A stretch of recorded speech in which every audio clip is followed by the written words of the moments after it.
el día de hoy analizaremos el caso hipotético de los bloqueos campesinos en Boyacá, el cual presenta un conflicto público que no puede reducirse a una alteración del orden vial, aunque la cancelación del 99% del transporte intermunicipal, la afectación interrumpe de alguna manera a una cantidad significativa de pasajeros.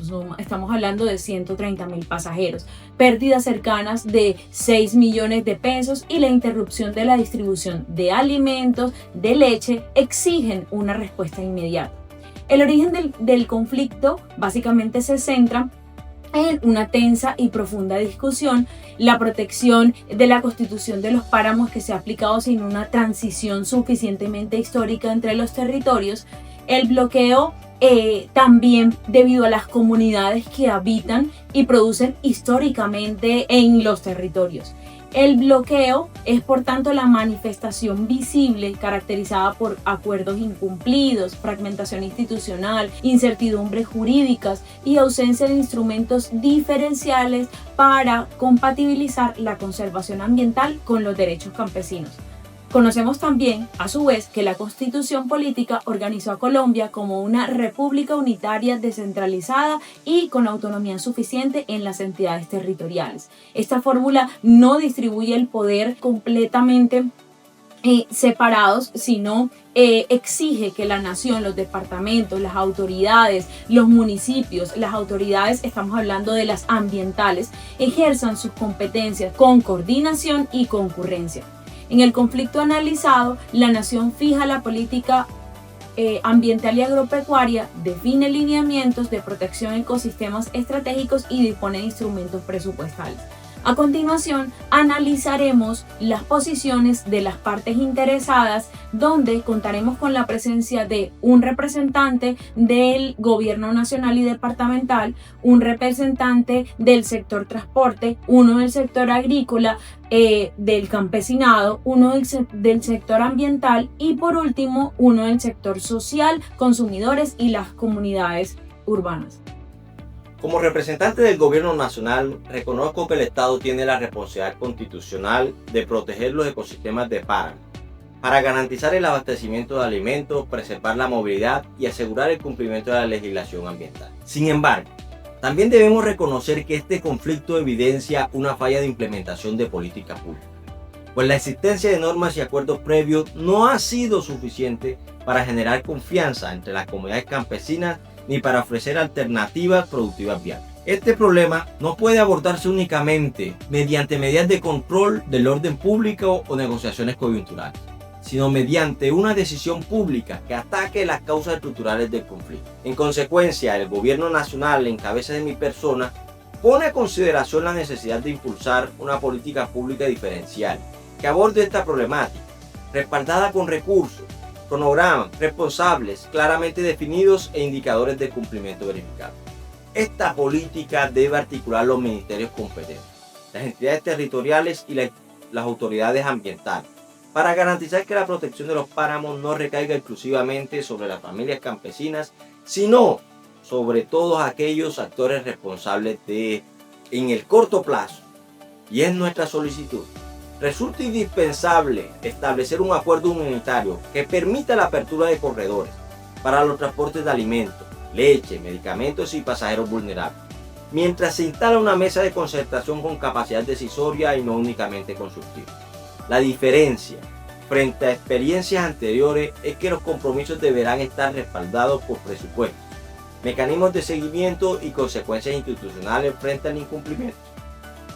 Solo así podremos recuperar la confianza ciudadana y demostrar que la política pública es capaz de resolver el problema y no únicamente administrar. Como representante del gobierno departamental, debo resaltar que Boyacá enfrenta simultáneamente una crisis económica, social y humanitaria derivada de este conflicto. Las pérdidas para los productores, las restricciones a la movilidad, el desabastecimiento y las afectaciones al transporte superan ampliamente la capacidad de respuesta de nosotros como departamento. Por ello, aunque nuestra función constitucional consiste en coordinar entre el orden nacional y municipal, no contamos con competencias para modificar la regulación sobre páramos, ni con los recursos suficientes para financiar por sí solo un proceso integral de reconversión productiva. Precisamente por ello, la implementación debe desarrollarse bajo un esquema de gobernanza multinivel, donde cada institución asuma las responsabilidades concretas y complementarias. El departamento puede liderar la coordinación territorial, consolidar la información técnica de los municipios, priorizar a las familias afectadas, facilitar los espacios de diálogo y hacer seguimiento permanente al cumplimiento de los acuerdos, mientras la nación aporta los recursos financieros y define los lineamientos generales de la política. De mi representación, apoyamos la construcción de una política pública diferencial porque permite armonizar la protección ambiental con el desarrollo económico regional, evitando que los municipios enfrenten solos un problema cuya solución depende de decisiones nacionales. Nuestro papel debe ser garantizar que las necesidades del territorio sean escuchadas y que la implementación responda a las realidades sociales y productivas de Boyacá, fortaleciendo la coordinación institucional y evitando que el conflicto vuelva a repetirse. Como representantes del sector transporte, reconozco que las reivindicaciones del campesinado tienen un fundamento legítimo relacionado con el incumplimiento de acuerdos estatales, la necesidad de una transición justa para las actividades agropecuarias en zonas de páramo y la protección de los derechos recientemente reconocidos al campesinado. Sin embargo, también es necesario señalar que la prolongación de los bloqueos ha generado una afectación desproporcionada sobre otros sectores de la sociedad que no son responsables del conflicto y que dependen de la movilidad para ejercer sus derechos fundamentales.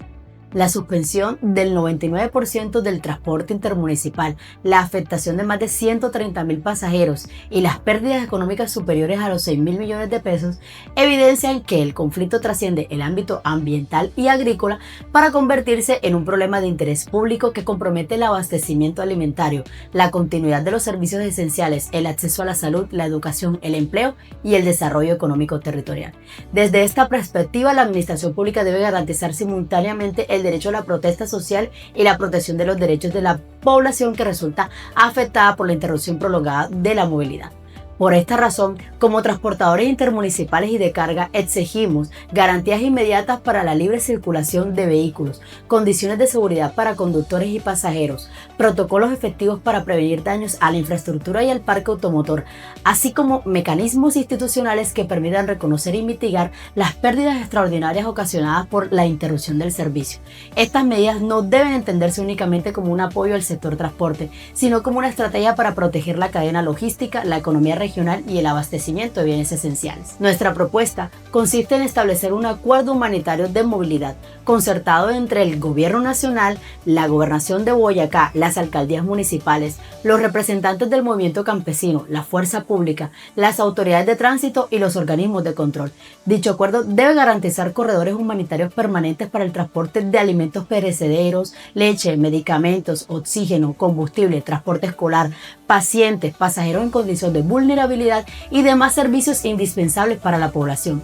Paralelamente, debe contemplar horarios previamente acordados para la circulación de transporte de carga y de pasajeros, con protocolos de seguridad y canales permanentes de comunicación que permitan prevenir nuevos cierres totales de vías. Consideramos que esta alternativa posee una alta capacidad para reducir los impactos económicos y sociales mientras avanzan las negociaciones de fondo sobre la política ambiental y agropecuaria.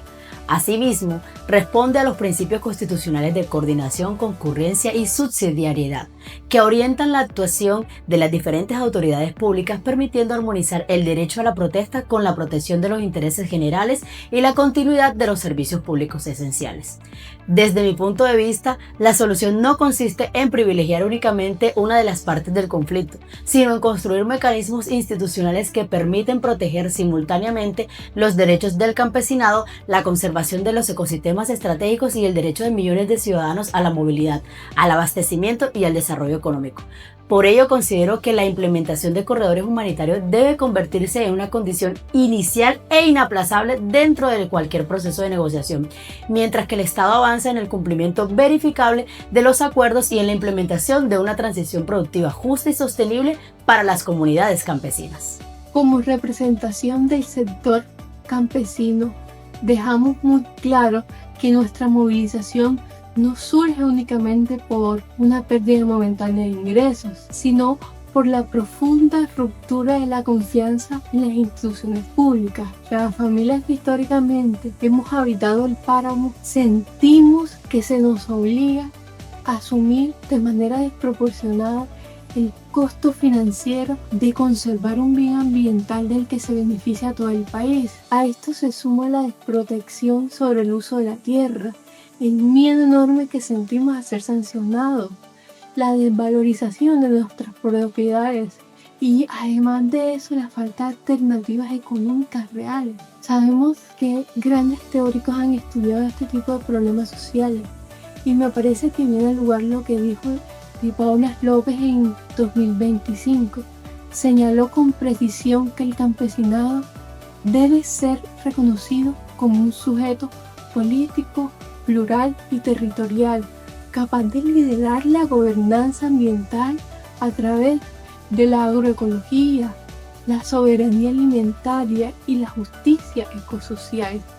Tratarnos como simples infractores u objetos de restricción desconoce totalmente nuestro saber ancestral y resta totalmente legitimidad a la política ambiental.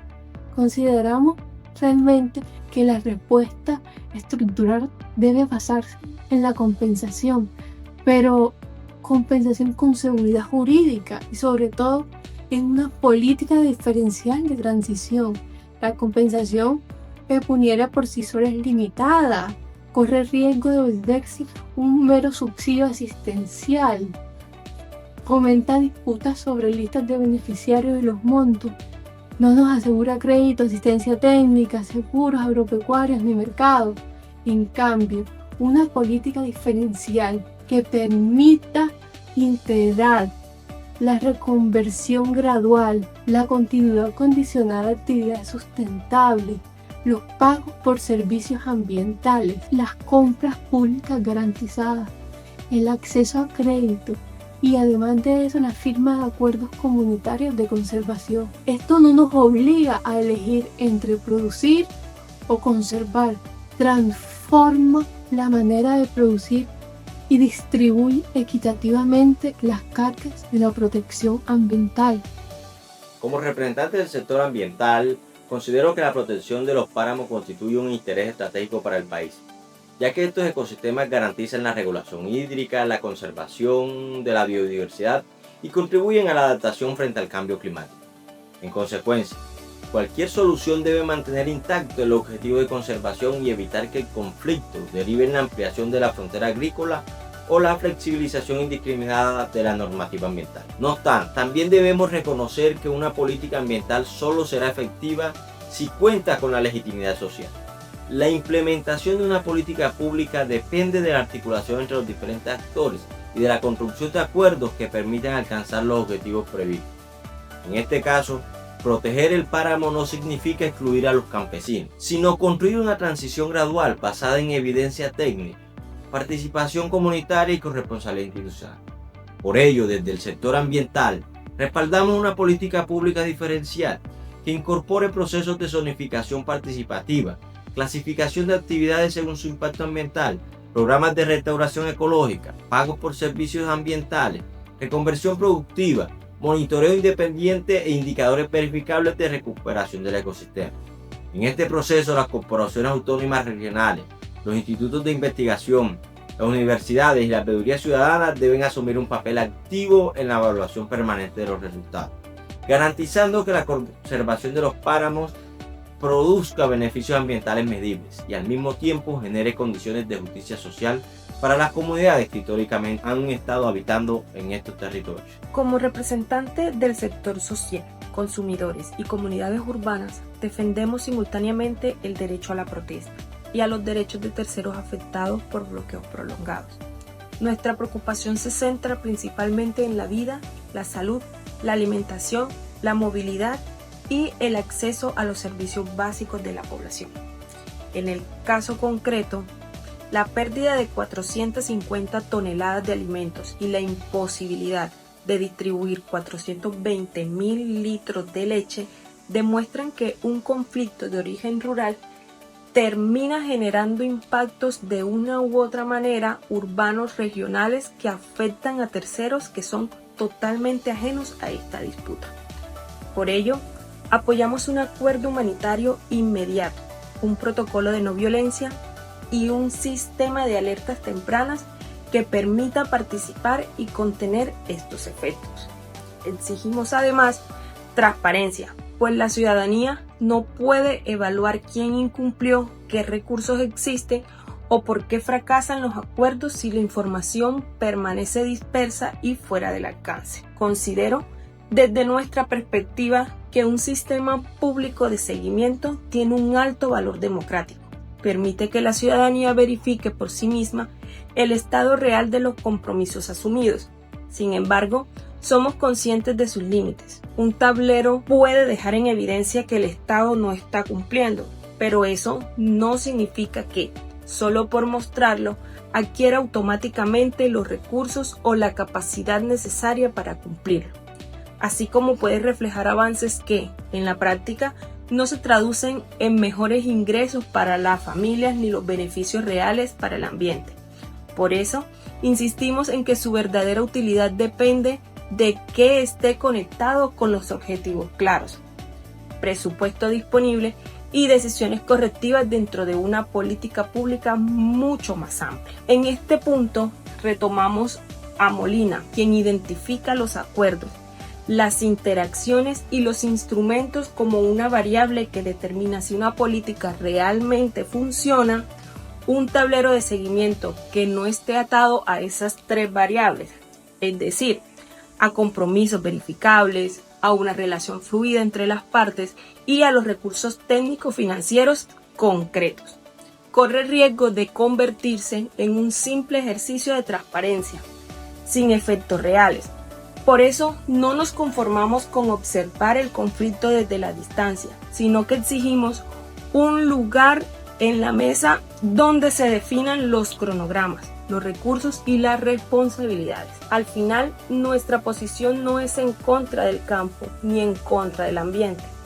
Es a favor de que ninguna familia, ni rural ni urbana, vuelva a pagar sola el costo de un acuerdo que el Estado no supo asumir ni cumplir a tiempo. El conflicto hipotético de Boyacá demuestra que la distribución de competencias puede fortalecer la política pública cuando acerca las disposiciones o las decisiones del territorio, pero también puede debilitarla cuando se confunde la autonomía en la fragmentación y la ausencia de las responsabilidades. La nación, el departamento, los municipios y las autoridades ambientales poseen atribuciones legítimas y complementarias. El problema aparece cuando cada entidad cumple una tarea aislada y ninguna responde por la cadena completa de los resultados. Por ello, y en conclusión, el adoptar una política pública diferencial de transición socioecológica y productiva para las familias campesinas de Boyacá es la alternativa más adecuada bajo el modelo pragmático de Jürgen Habermas. Este modelo es superior para este caso porque no busca una solución impuesta por un cálculo técnico frío, sino que legitima la decisión a partir de la reconciliación entre la razón científica, es decir, estamos hablando de protección ambiental, y los valores políticos y sociales, derechos del campesinado. Esta alteración es el fruto del diálogo interpartes que hemos sostenido el día de hoy, permitiendo un proceso de aprendizaje mutuo y empatía entre expertos, políticos y ciudadanos. Gracias.